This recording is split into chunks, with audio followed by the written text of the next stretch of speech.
মিষ্টি আলু বাংলাদেশের জন্য একটি অত্যন্ত গুরুত্বপূর্ণ ফসল। পুষ্টি নিরাপত্তায় এটি বিশাল ভূমিকা পালন করে। দেশের ক্রমবর্ধমান জনসংখ্যার সাথে বাড়ছে কৃষি উৎপাদন। তবে চ্যালেঞ্জ হিসেবে রয়ে গেছে পুষ্টি চাহিদা পূরণ করা। এই চাহিদা পূরণে ধান চালের উপর নির্ভরশীলতা কমিয়ে এনে বিকল্প খাদ্যশস্য ব্যবহারের উপর সরকারের পক্ষ থেকে বাংলাদেশ কৃষি গবেষণা ইনস্টিটিউট বারি কর্তৃক অ্যান্থোসায়ানিনযুক্ত একাধিক রঙিন বারি মিষ্টি আলুর জাত উদ্ভাবন করা হয়েছে। কুমিল্লা কৃষি গবেষণাগারের থেকে আমার এই আলুর বীজটা দেওয়া হয়েছে। দেওয়ার পরে আমি এই 1 বছর আলুর লতরা ফালছি ফাইল্লা এইবার আইয়া আমি 6 শতক জায়গার মধ্যে এই আলুর বীজটা লাগাইছি। কৃষি গবেষণাগারের এই যে বড় স্যারেরা সব স্যারেরাই বলছে ক্যান্সার ডায়াবেটিসের প্রতিরোধ করে এই আলুটায়। জরিপের হিসাব অনুযায়ী বাংলাদেশে প্রতি বছর ভিটামিন এ এর অভাবে স্কুলগামী নয় এমন শিশুদের 20.05 ভাগ, বস্তি এলাকার শিশুদের 38.01 ভাগ এবং স্কুলগামী বস্তি শিশুদের 27.1 ভাগ রাতকানা রোগ হয়। ভিটামিন এ এর অভাবে আমাদের দেশে প্রায় 30,000 শিশু রাতকানা রোগে ভোগে এবং আস্তে আস্তে অনেকে অন্ধত্ব বরণ করে। গবেষণার তথ্য মতে একজন পূর্ণবয়স্ক মানুষ প্রতিদিন রঙিন শাঁসযুক্ত 125 গ্রাম মিষ্টি আলু খেলে ভিটামিন এ এর অভাব পূরণ হয়। মিষ্টি আলু ভিটামিন B6 সমৃদ্ধ, যা হৃদরোগের ঝুঁকি কমায়। ইতিমধ্যে বাংলাদেশ কৃষি গবেষণা ইনস্টিটিউট থেকে প্রায় 17টি জাত উচ্চ ফলনশীল এবং উন্নত জাত মিষ্টি আলু বের হয়েছে। এর মধ্যে উল্লেখযোগ্য হচ্ছে বাড়ি মিষ্টি আলু 8, 12, 16 এবং 17। এই চারটিকে আমি বিশেষভাবে প্রায়োরিটি দিচ্ছি।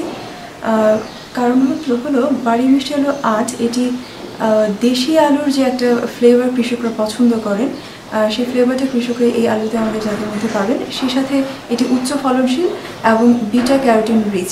এটি হালকা হলদে ভাব আছে এর মধ্যে, তার মানে হচ্ছে আমরা এটা বোঝা যায় যে এর মধ্যে বিটা ক্যারোটিন বিদ্যমান এবং সেই সাথে খুবই সুমিষ্ট একটি জাত বাড়ি মিষ্টি আলু 8। বাড়ি মিষ্টি আলু 12 এটি খুবই উচ্চ ফলনশীল একটি জাত, কমলা শাঁসযুক্ত। এটার মধ্যে বিটা ক্যারোটিন এবং ভিটামিন এ বিদ্যমান। এর ছাড়াও আছে বাড়ি মিষ্টি আলু 16।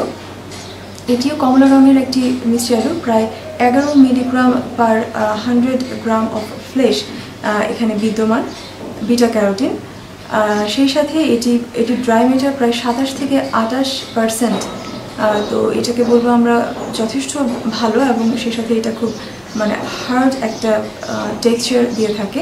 তো কৃষকরা এটা খেতে খুব উপভোগ করবে আশা করছি। বাড়ি মিষ্টি আলু 17 এটি বেগুনি রঙের। আমরা জানি যে বেগুনি রঙের যে সবজিগুলো এখন বাজারে অ্যাভেলেবল সেগুলো মেনলি অ্যান্থোসায়ানিন রিচ এবং অ্যান্থোসায়ানিন এটি ক্যান্সার সাবস্টেন্স এর মধ্যে আছে।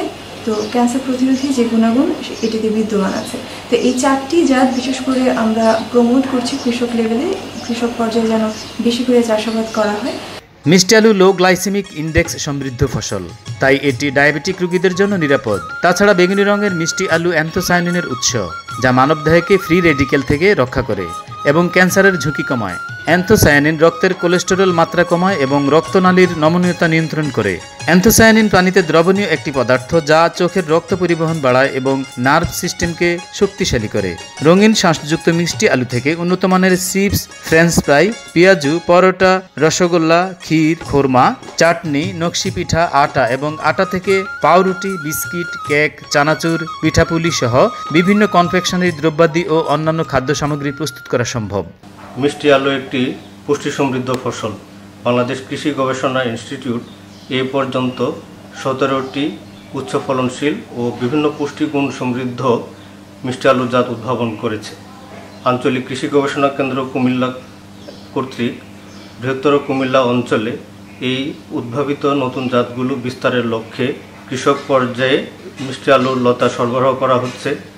বরুড়া উপজেলার সুসুন্ডা গ্রামের জনাব সোয়া মিয়ার বাড়িতে বাড়ি মিষ্টি আলু 4, 8, 12, 16 এবং 17 এই 5টি জাত দেওয়া হয়েছে। এই জাতগুলো উচ্চ ফলনশীল, এগুলির উৎপাদন খরচ কম। যেহেতু এগুলি পুষ্টি সমৃদ্ধ, এজন্য এর বাজার মূল্য রয়েছে। আমরা আশা করছি এই জাতগুলো আবাদ করলে কৃষকরা একদিকে যেমন আর্থিকভাবে লাভবান হবেন, অন্যদিকে এই অঞ্চলের পুষ্টি নিরাপত্তায় একটি উল্লেখযোগ্য ভূমিকা রাখবে।